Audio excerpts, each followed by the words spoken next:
چوتھے امام حضرت آقا امام سجاد علیہ السلام فرمائے وَمِمَّنْ هَدَيْنَا وَاجْتَبَيْنَا.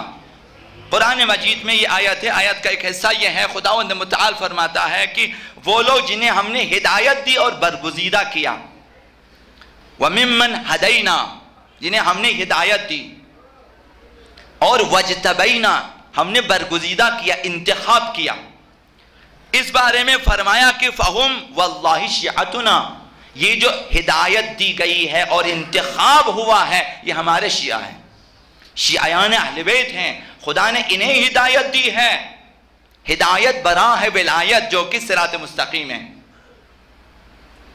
یہی لوگ ہیں جنہیں ہدایت ملی خدا کی طرف سے، اور انہیں برگزیدہ کیا ہے خداوند متعال نے اہل بیت کے لیے، دین کے لیے، آقا امام زمان کے لیے، ظہور کے لیے، نصرت اہل بیت کے لیے انتخاب کیا. اب یہ ہر جوان کا اپنا کام ہوتا ہے، ہر شیعہ کا اپنا کام ہوتا ہے کہ وہ کس قدر اس عہد و پیمان کو نبھاتا ہے، کس قدر نصرت اہل بیت کے لیے آگے آتا ہے. یہ تاریخ میں پڑھیں کیسے کیسے افراد آ گئے، کیسی کیسی شخصیتیں آ گئی نصرت اہل بیت کے لیے، اور انہوں نے تا آخرین قطرہ خون، تا دم مرگ اہل بیت کا ساتھ دیا، اور وہ پھر تاریخ میں امر ہو گئے. فرمایا کہ وَاجْتَبَيْنَاهُمْ لِدِينِنَا، ہمارے شیعوں کو ہمارے دین کے لیے انتخاب کیا ہے. دین اہل بیت، مکتب اہل بیت، کہ جسے تمام ادیان عالم پہ ایک دن غالب آنا ہے. اسی مکتب اہل بیت کی حکومت ہوگی جب ظہور ہوگا 12ویں لعل ولایت امام عصر علیہ السلام کا.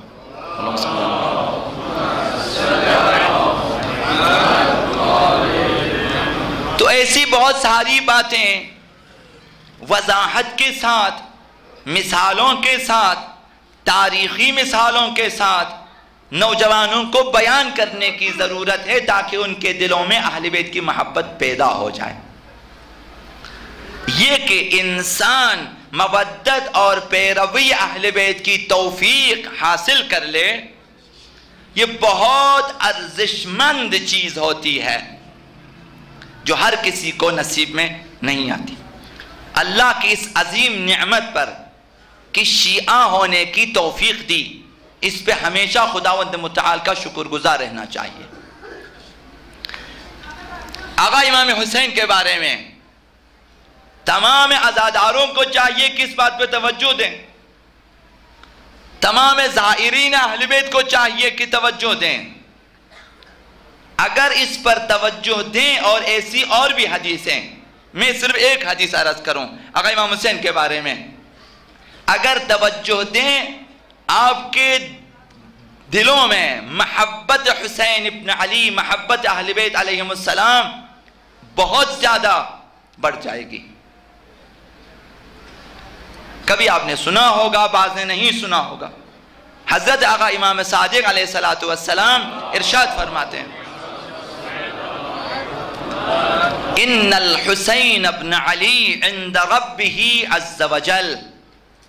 خود آقا عبداللہ الحسین فرزند امیر المؤمنین خداوند متعال کے ہاں سے عرش پہ، خداوند متعال کے ہاں عرش الہی سے، ينظر الى موضع معسكره، عرش سے کربلا میں جہاں ان کے سپاہی تھے اس کی طرف، لشکرگاہ کی طرف دیکھتے ہیں، اور جہاں ان کے شہداء ان کے ہمراہ شہید ہوئے ان جگہوں کو دیکھتے ہیں. آقا عبداللہ حسین وہاں موجود ہیں، وہاں سے ان کی توجہ ہے کربلا میں کہ یہاں میری یہ لشکرگاہ تھی ہماری، اور یہاں میرے اصحاب شہید ہوئے. ابھی بھی آقا امام حسین کی توجہ ان کی طرف دیکھتے ہیں. آقا امام حسین وَيَنْظُرُ إِلَىٰ زُوَّارٍ، نہ صرف مقتل کی طرف حسین کی توجہ ہے بلکہ زائرین کی طرف بھی ہے. آقا امام صادق نے فرمایا آقا امام حسین عرش سے اپنے زائرین کو بھی دیکھتے ہیں. آپ گھروں سے نکلے، آقا امام حسین کی توجہ کے مرکز ہے. دیکھ رہے ہیں کہ کون سا زائر کہاں سے آتا ہے، کس نیت سے جا رہا ہے، کس بس میں سوار ہے، کس جہاز میں سوار ہے، کس ریل گاڑی میں سوار ہے، کس صحرا سے یہ زائر گزر رہا ہے. مشہد میں پہنچا ہے، قم میں پہنچا ہے، سامرہ میں پہنچا ہے، یہ کربلا میں ہے، شام میں پہنچا ہے. ایک ایک زائر اہل بیت پہ آقا امام حسین کی نظر ہے. عرش سے دیکھ رہے ہیں حسین. وَيَنْظُرْ إِلَىٰ زُوَّارِهِ وَهُوَ أَعْرَفُ بِهِمْ.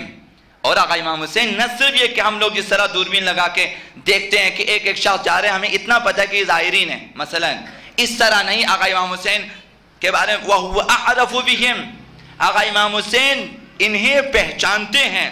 بِأَسْمَائِهِمْ، ایک ایک کو نام سے پہچانتے ہیں، نام سے، کہ یہ علی جا رہا ہے، یہ حسن جا رہا ہے، یہ حسین جا رہا ہے، یہ محمد جا رہا ہے، یہ فلاں فلاں فلاں جا رہا ہے، نام سے. وہ اسمائی آبائہم، ان کے باپوں کے نام سے بھی حسین پہچانتے ہیں. یہ فرزند فلاں، یہ فرزند فلاں، فرزند فلاں. کیا یہ افتخار کی بات نہیں ہے؟ کیا یہ مقام نہیں ہے؟ کیا ایک درجہ نہیں ہے؟ آپ اگر محسوس کریں کہ اس وقت آقا امام حسین دیکھ رہے ہیں مجھے، یہ کافی ہونی چاہیے. یہی ایک جوان کی تربیت کے لیے کافی ہونی چاہیے. جنہیں خداوند متعال بصیرت عنایت فرماتا ہے، فوراً اس کی ہدایت ہو جاتی ہے.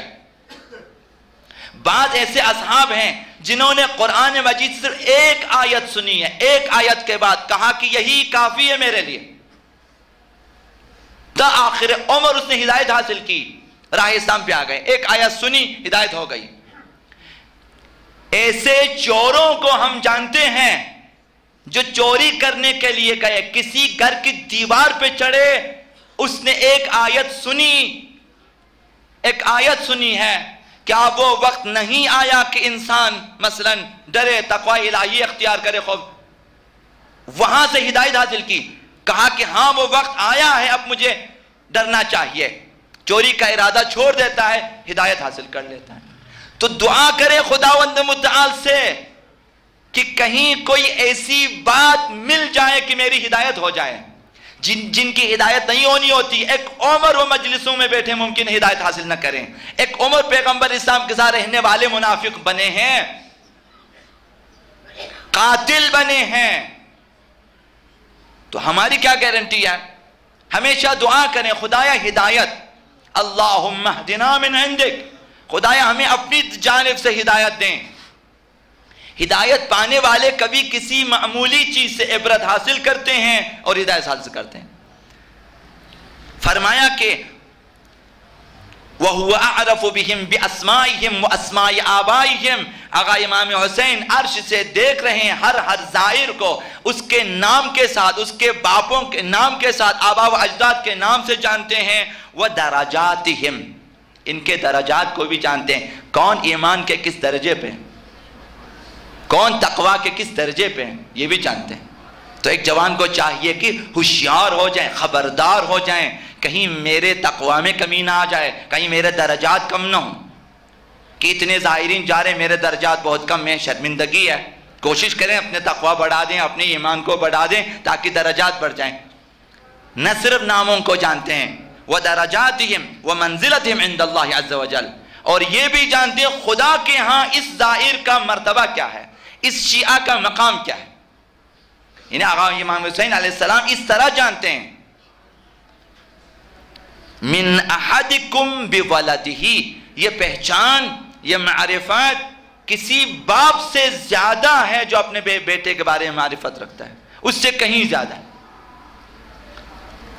وَإِنَّهُ لَيَرَى مَنْ سَكَنَهُ فَيَسْتَغْفِرُ لَهُ. اور آقا امام حسین ان لوگوں کی طرف بھی توجہ فرماتے ہیں جو کربلا میں جا کے مصور خانے میں ٹھہر جاتے ہیں. جو بھی کربلا میں پہنچے پھر حسین کی توجہ کا مرکز ہے. وَإِنَّهُ لَيَرَى مَنْ سَكَنَهُ، کون کربلا میں آ کے ٹھہرتا ہے، کون جلدی جلدی کربلا سے گزر جاتا ہے. فَيَسْتَغْفِرُ لَهُ، جو کربلا میں داخل ہو جاتا ہے، ٹھہر جاتا ہے، آقا امام حسین ان کے لیے استغفار فرماتا ہے.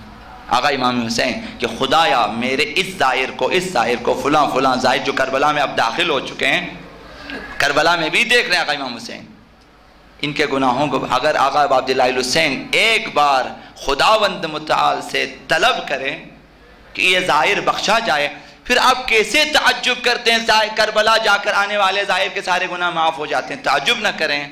آقا امام حسین ایک زائر کے بارے میں اگر سفارش کریں خدا اسے بخش دیں تو کیا اس کے سارے گناہ نہیں بخشے جائیں گے؟ تو بخشے جائیں گے.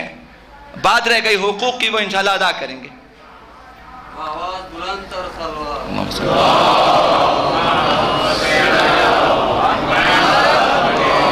بات یہاں پہ ختم نہیں ہوتی کہ آقا ابا عبداللہ الحسین کربلا میں داخل ہونے والے اور وہاں رہنے والے، وہاں جو ٹھہر جاتے ہیں استغفار کریں، بلکہ وَيَسْأَلُ آبَاءَ، اپنے آبا و اجداد، آقا امام حسین اپنے اجداد سے بھی تقاضا فرماتے ہیں ان یستغفر اللہ، کہ وہ بھی، یعنی آقا امیر المؤمنین، آقا امام حسن، مثلا پیغمبر اسلام، آبا و اجداد، ان سے بھی تقاضا کرتے ہیں کہ آپ لوگ بھی میرے زائرین کے لیے استغفار کریں.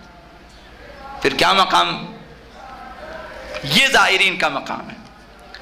اور بات یہاں پہ ختم نہیں ہوتی. پھر وَيَقُولُ لَوْ يَعْلَمُ زَائِرِي مَا عِنْدَ اللَّهِ مَا أَعَدَّ اللَّهُ لَهُ، کاش کہ میرا زائر یہ جان لیتا کہ خدا کے ہاں اس کے لیے کیا کچھ موجود ہے، خدا نے کیا کچھ بنا کے رکھا ہوا اس کے لیے. لَكَانَ فَرْحُهُ أَكْثَرُ مِنْ غَمِّهِ، تو اس زائر کا غم کم ہو جاتا اور اس کی خوشیاں زیادہ ہو جاتی. یعنی اگر ہم بتا دیں کہ ایک زائر کے لیے کیا کیا مقام ہے تو وہ یہ تمام غم بھول جائیں، حتیٰ غم اہل بیت بھول جائیں، اس کی خوشی زیادہ ہو جائے گی غم سے. لَكَانَ فَرْحُهُ أَكْثَرُ مِنْ غَمِّهِ وَإِنَّ زَائِرَهُ لَيَنْقَلِبُ وَمَا عَلَيْهِ مِنْ ذَنْبٍ.